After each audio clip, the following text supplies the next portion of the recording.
Ona tilimiz bu bizning nimamiz ekan? O'zligimiz ekan. Dilfuza Do'smatova boshlang'ich ta'lim o'qituvchisi sifatida faoliyat yuritadi. 1991-yil 1-sentyabrda shu 7-maktab umumiy o'rta ta'lim maktabiga ishga kelganman.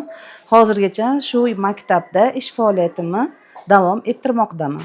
Uning kasb tanlashida ustozlarga bo'lgan hurmat muhim rol o'ynagan.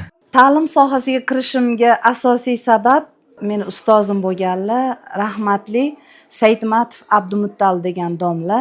O'sha ustozga juda havas qilganman. Shu tufayli men ham kelajakda shu ustozga o'xshab boshlang'ich ta'lim ustozi bo'laman deb niyat qildim. Mana niyatimga yetdim. O'quvchilarning bilim olish jarayoniga faol ishtiroki va mustaqil fikrlashini rivojlantirishga alohida ahamiyat qaratadi.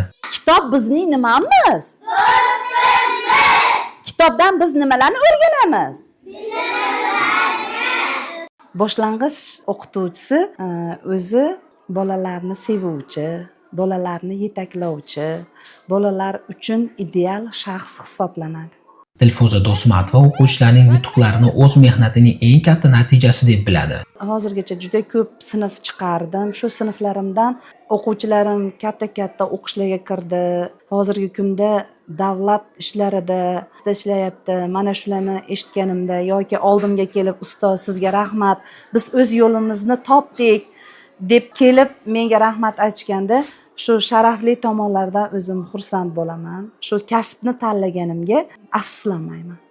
Ta'lim jarayonida o'qituvchi, ota-ona va o'quvchi o'rtasidagi hamkorlik yo'lga qo'yilgan. Bu yondashuv o'quvchilarning o'zlashtirish darajasini oshirishga xizmat qilmoqda.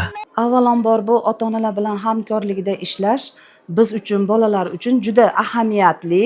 Biz maktabda o'quvchilarga ta'lim bersak, ota-onalar tarbiya beradi.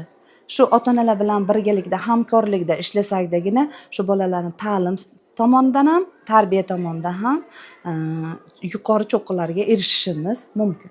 Uning fidokorona mehnati va izchil faoliyati sinfdagi natijalarni yaxshilash, o'quvchilarda bilimga qiziqishni kuchaytirishga xizmat qilmoqda.